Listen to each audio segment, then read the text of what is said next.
and language learning and all sorts of other stuff, and we play game. This is Elise with an update on the ongoing Inessa Armand translation project.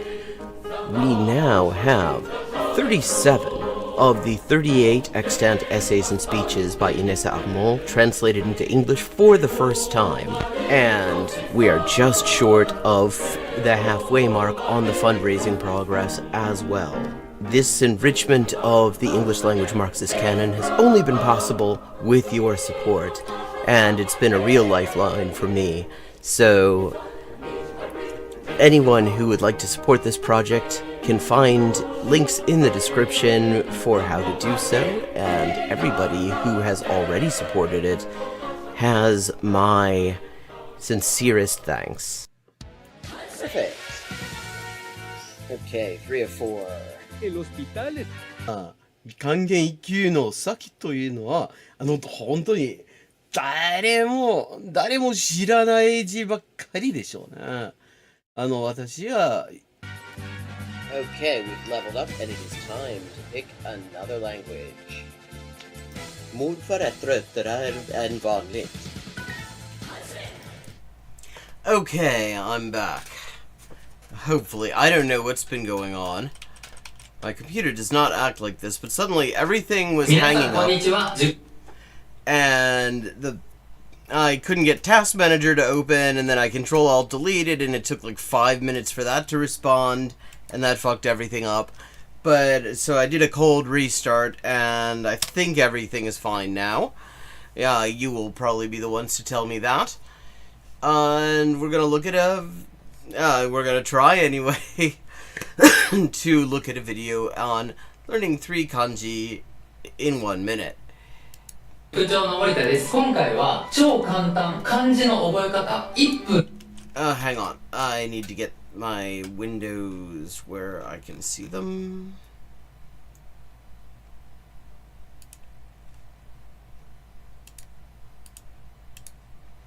Always on top.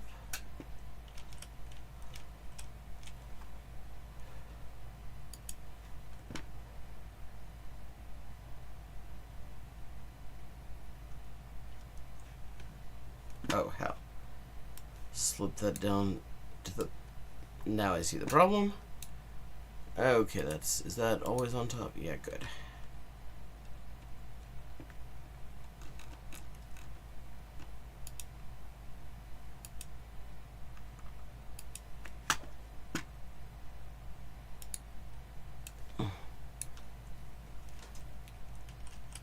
Okay, here we go.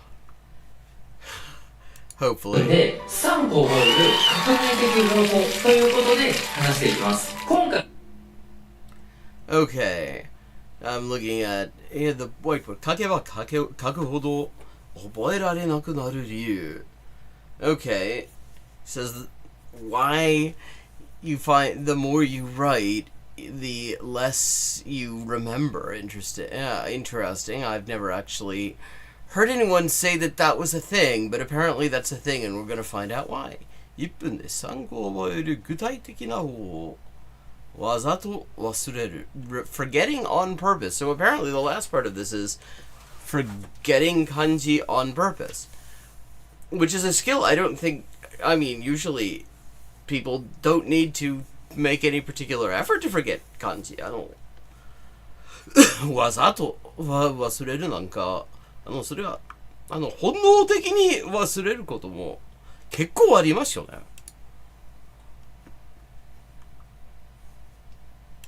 は書けば書くほど覚えられなくなる理由から話していきます。そして1分で3個覚える具体的な方法について紹介します。最後に Unlike Caleb Maupin, he knows how to use a whiteboard. Look at this. Not a single piece of paper taped to it.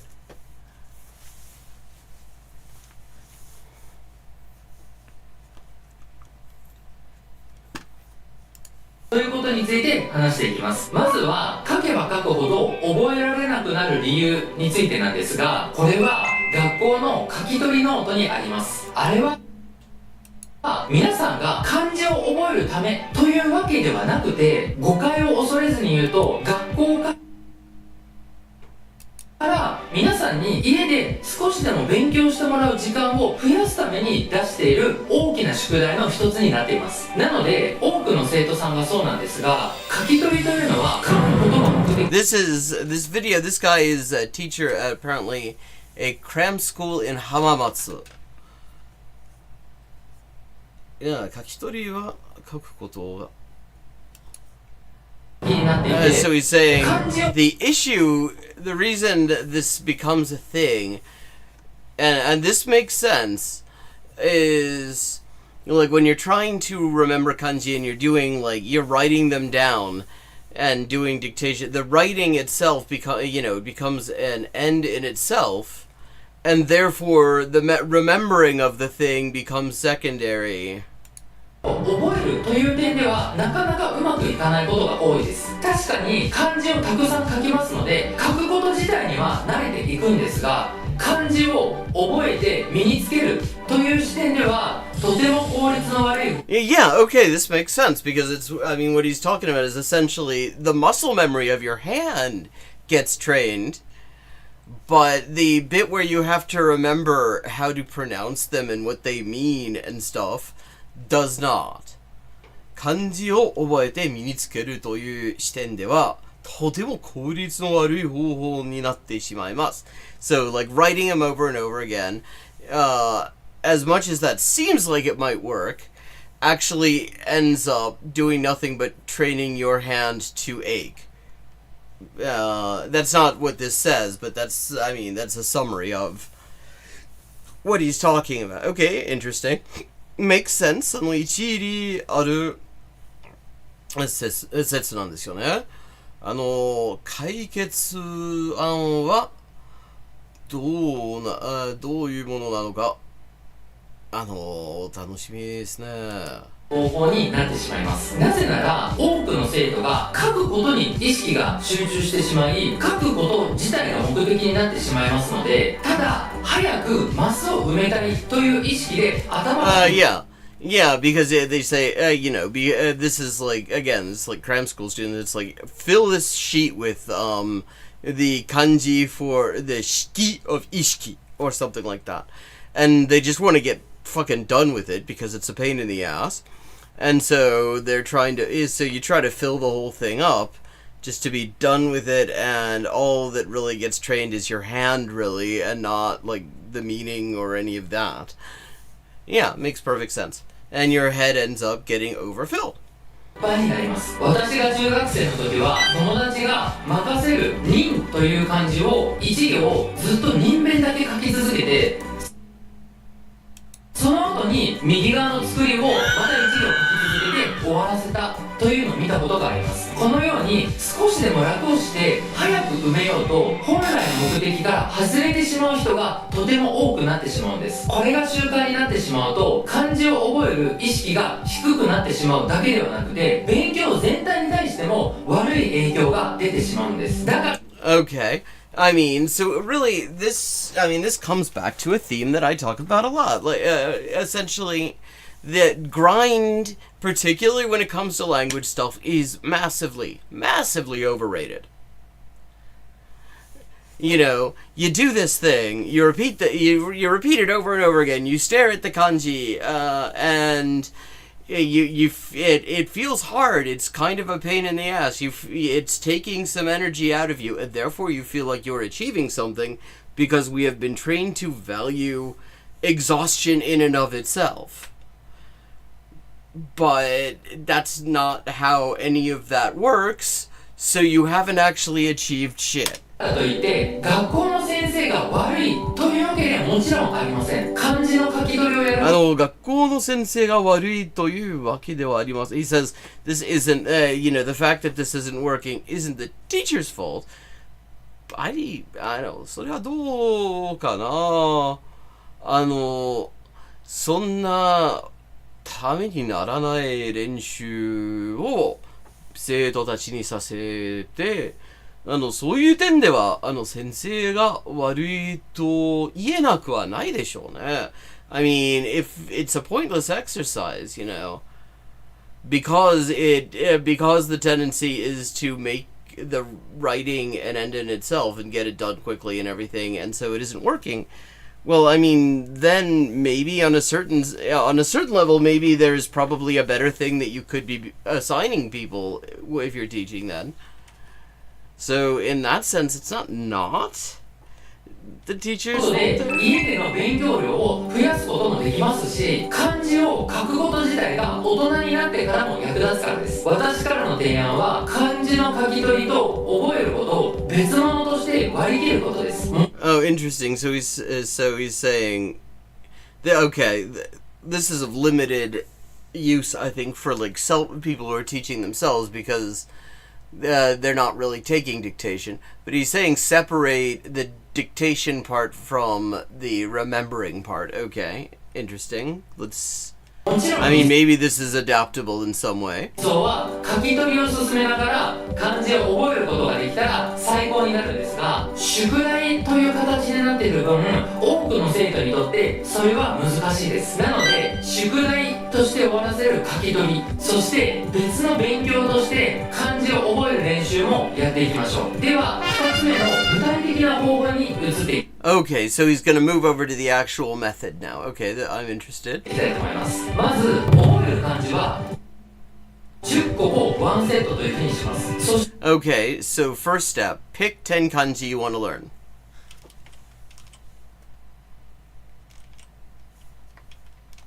1個あたり3回書きます。And then write them 3 times each. Okay. Just 3 times each for 3 times for each one, as opposed to filling an entire page with one kanji, which is the sort of assignment that often is handed as homework. 3回書けたら漢字を隠して読み仮名を見ながら自分で書けるか実際にテストをしてみます。 Okay, and so then hide them and just look at and then okay, let me see. I think I missed something. というふうにします。そして1個あたり3回書きます。3回書けたら漢字を隠して読み仮名を見ながら And then, okay, so read the kana that you use for the reading of it while hiding the kanji. 自分で書けるか実際にテストをしてみます。そして覚えきれ And then, test whether, just based on the reading, you can actually remember to write the right kanji. Okay. なかった漢字をまた3回書いて覚えて Okay, so he says, then after that, if you didn't any kanji that you didn't actually manage to remember from that, you should just write them 3 times again. 隠してテストをします。これを繰り返す And then just repeat this method over. Okay, interesting. Seems like it could make sense.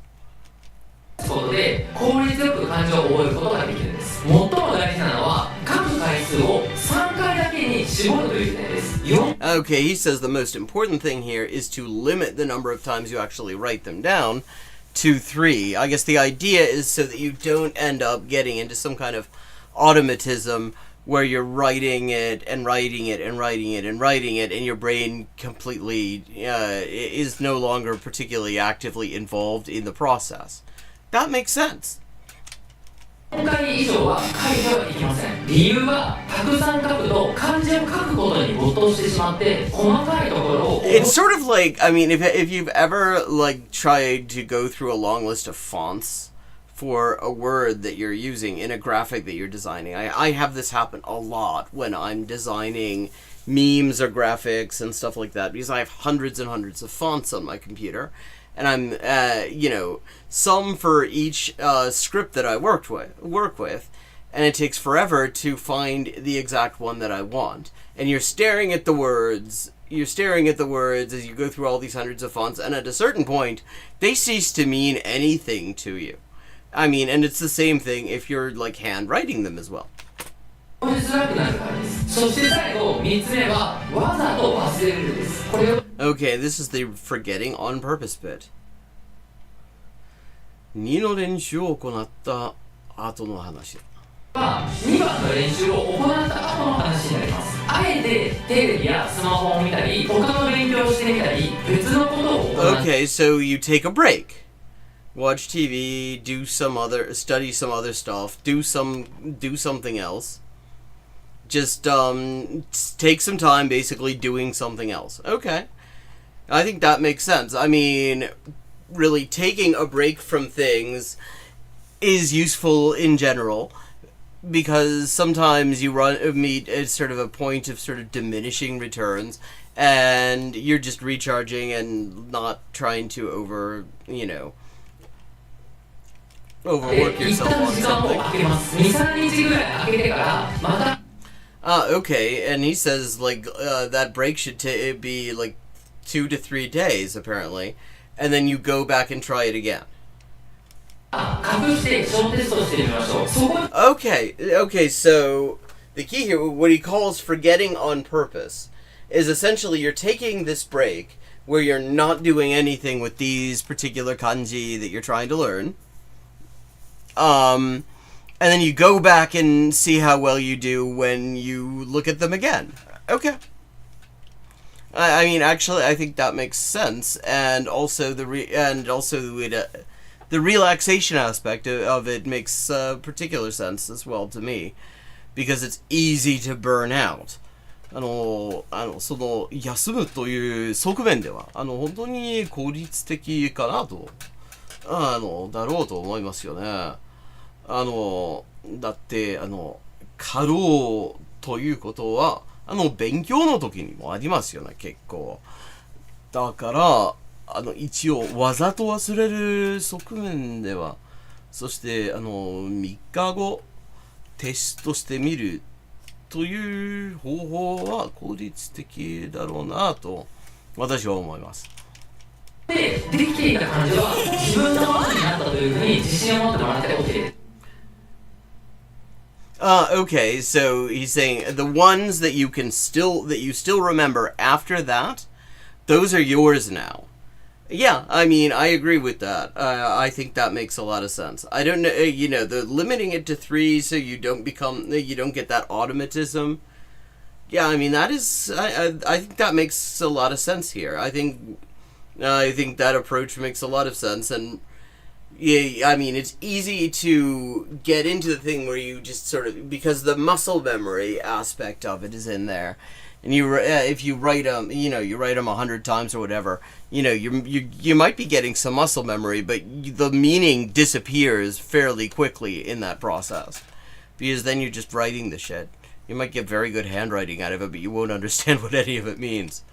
そこでまた忘れてしまった感じは同じように3回書いて隠してテストしましょう。最後に簡単にまとめたいと思います。まず書けば書くほど覚えられなくなる理由ということですが、書くこと自体が目的になってしまうため、たくさん書いて覚えるというのはやめた方がいいです。Okay, yeah, I mean, I think, you could probably apply this more generally to like other aspects of language learning as well, because the idea that you don't try to burn yourself out on one thing that you're trying to learn.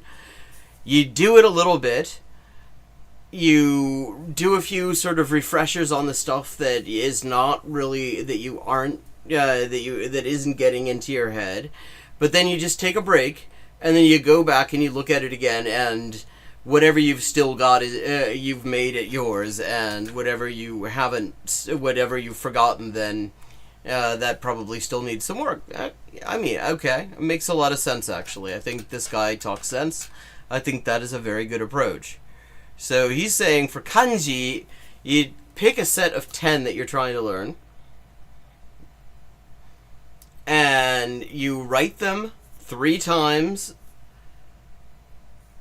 each, and then you hide servoskige. Okay, so after that, you're writing the reading next to it, the kana. So, for example, let's say you have the kanji for kanji, and then you write next to the kan, you write kan, and next to ji, you write ji, and each time. And then you hide those, and you go from the reading to the kanji. So, and see if you can remember it that way.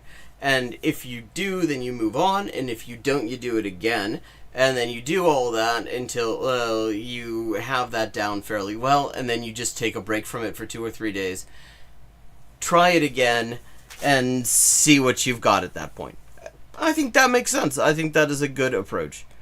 Okay, so that is the first one, and that is Hamamatsu no Juku Yoshijuku Channel. So this is what's his name?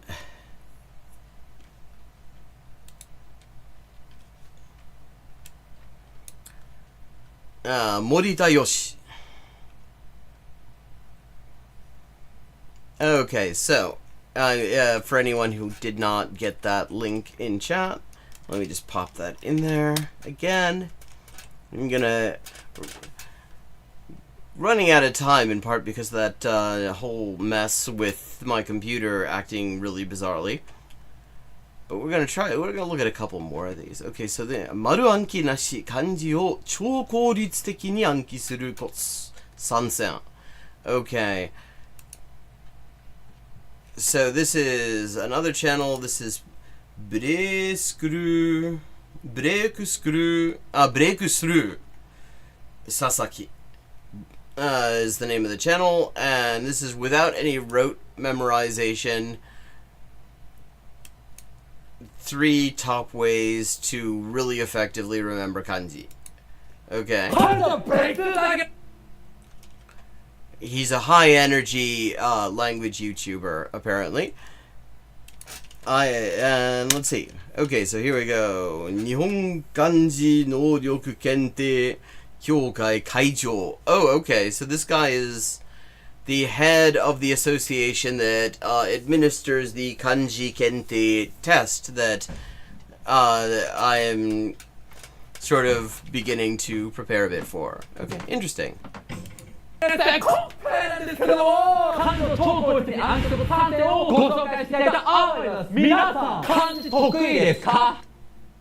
得意で、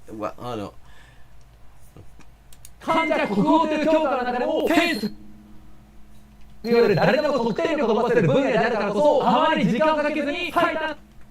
Okay, I'm actually getting breathless just watching him. But okay, so he's just okay. We're gonna find out what his favorite methods for this are in just a second. 最短最速でマスターして。Fastest, simplest, the shortest, fastest way of mastering. マスターしていきたいところですし、今回の動画は漢検の勉強等でも非常に役立つ内容になっているかと思いますので、ぜひ参考にしていただければと思います。今回はまず最初にバランケして漢字を最短サイズで暗記できるとっておき。This guy talks faster than Yahya Sadi. I mean, I've talked on this channel quite a bit about how, to a certain extent, how fast some people will sound faster if you are not completely conversant in the language they're speaking, because the perceived speed to some extent is the distance between things you actually recognize in their speech. This guy is just talking fast. If this guy sounds like he's talking really fast to you, it is because he is talking really fast. This guy is like the Yahya Sadi of kanji. I don't know if anyone has watched the press conferences of Yahya Sadi, the Yemeni general who is their like spokesperson of the Yemeni armed forces. I get them on the Resistance News Network Telegram, and that man talks very fast. It's like he's stress testing a speech to text software. But this guy, he sounds like the Yahya Sadi of kanji. Okay, 本日の動画内容、丸暗記なし漢字を最短最速で覚えるコツ。Fastest, shortest path to memorizing kanji without rote memorization. Okay, cool. 漢字の超効率的な覚え方3ステップ。3 steps for very highly effective remembering of kanji. Okay. 紹介して最後に漢字の超効率的な覚え方3ステップを具体的に解説させていただければと思います。というわけで早速。Okay. Let me see. Oh wait, that's Korean. Can we just get Japanese subtitles here? Yeah.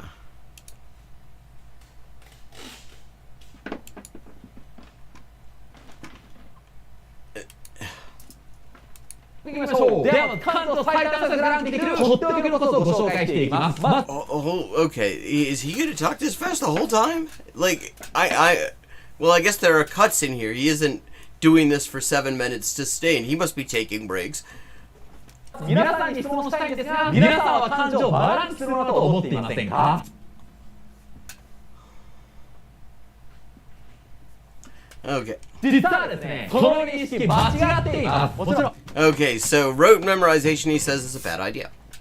もちろん暗記しなければ暗記しなければならない漢字もいくつかありますが、大抵の漢字はバランスしなくても覚えられるようになります。で、Okay, so he's saying there are some. Yes. Yeah.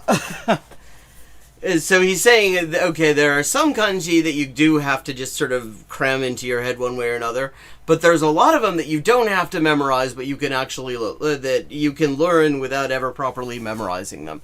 And my immediate feeling is that makes sense, because there are huge numbers of kanji that I can read just fine. And the minute I'm not looking at them, I could not pick the fuckers out of a lineup. Like, I mean, I would imagine, I've never actually estimated, I've never really done anything to count the number of kanji I know, because mostly I just have picked them up from reading, and then I look stuff up if I don't know it. And just so you know, Japanese learners who are sort of early on, everybody has kanji they don't know that they have to look up, so that's never anything to feel at all bad about. Like, literally, there are tens of thousands of the damn things, and nobody knows all of them. I don't even think probably the kanji kente people. I mean, I imagine there's probably someplace a world record for the most kanji that somebody actually knows. But the reason there are these tests exist, and the reason these tests are a flex, if you get to the level 2, which is the one I'm thinking of taking, because it's the one that you don't have to go anywhere to take. You can take that online. Or the level 1, which you do have to do in person, and basically nobody passes it, is that there are just so many of them, and nobody knows them. And even, especially now, because now, like, you have these text generators, you know, you just type it in phonetically, and it will give you a list of kanji, and you can pick the right one. So a lot of people are forgetting kanji as a result of that, for, like, when they try to handwrite or something.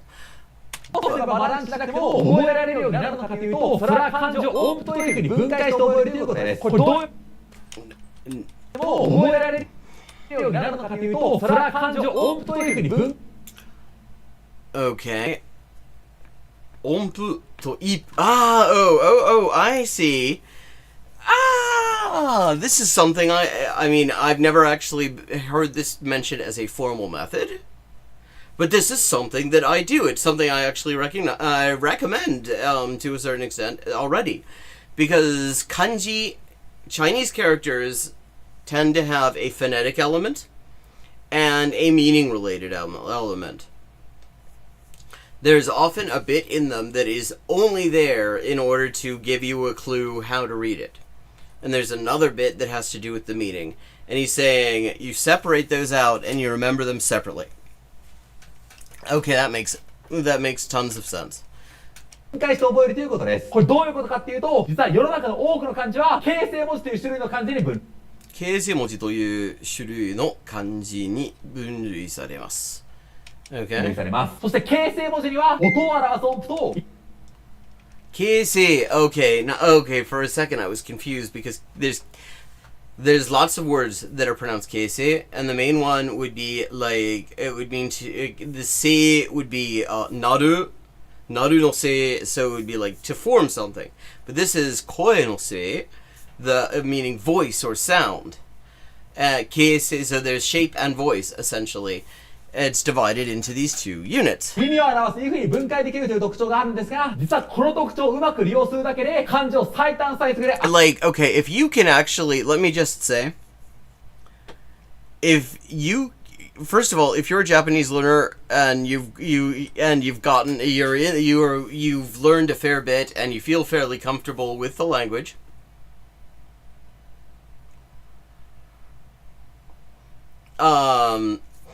and you find yourself having trouble understanding this guy because he talks so fast, You should not at all feel bad.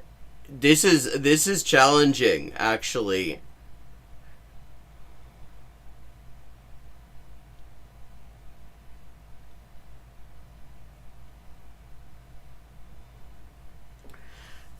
Because he talks extremely fast. Like, I can, I watch Japanese television, no problem, watch Japanese movies, listen to Japanese audiobooks, and I have to concentrate with this guy because he's just that fast. This guy just talks fast. Okay. Ja, also, das kann ja seinen Nutzen haben, aber umweltmäßig ist das ja, also finde ich das eigentlich scheiße. Und als Suchmaschine sollte man das niemals verwenden, denn, also, ChatGPT lügt. 暗記することが可能になります。では早速具体例を実際に見てみると、例えばこちらの漢字。どう。そうだな。Okay, so this one, trying to remember which metal it is. I think it's lead. Or copper, maybe? Yeah, it could, god damn it. Yeah, but, so the phonetic part is on the right. That is onaji do, and it tells you that the onyomi is do. But on the left you have kinpen, for gold, to indicate that this is a metal. 見ていきましょう。こちらは金属の銅という意味を表す漢字ですが、金と銅という2つの文字に分解することが可能です。そしてよくよく観察してみると、こちらの漢字は右側の銅が音を表す音符に対応しており、左側の金が金属に関係しているというイフに対応していることが分かります。つまり、たとえこちらの漢字の読みと意味が全く分からなかったと。Ja, also in Bezug auf Übersetzung, das habe ich ja nicht gesehen. Nee, also für Übersetzung eignet sich das überhaupt nicht. 100%ig nicht. Fürs Sprachenlernen kann sich das unter Umständen eignen. Ich rede jetzt so schnell wieder. Aber fürs Übersetzen ist das völlig nutzlos. Und ja, also K-Wert Emptor, müsste man da sagen. 金と銅という文字情報のみから、こちらの漢字は読みが銅で、意味が金属に関係するものと推測することが可能なんです。Yeah, he's saying, yeah, you can tell the reading is do, and from the kin, you can guess that it is something to do with kinzoku, i.e. metal. You can deduce that. And he's saying that this is the way, this is one of the key ways to learn kanji. We are running out of time at this point. I don't think we're going to see the whole thing. Let me just drop that link in chat. If you, oh god, if you want to hear somebody talk very, very fast about sensible ways for learning kanji, this is the channel for that. Oh god, I mean, I'm actually breathless listening to this guy. But it is about time to wrap it up for today. Thank you to everyone who joined in, especially everybody who actually stuck with it when I was having computer problems a few minutes ago. Hopefully that isn't going to happen tomorrow at 4:30 p.m. US Eastern Time when I am back. And if you like the stream, I very much appreciate everybody's support for the stream. It is a real lifeline at the moment. And there is a link in chat for where you can support this stream, the other stream, and all of my projects. And it is very much appreciated and just a great help to me. Have a good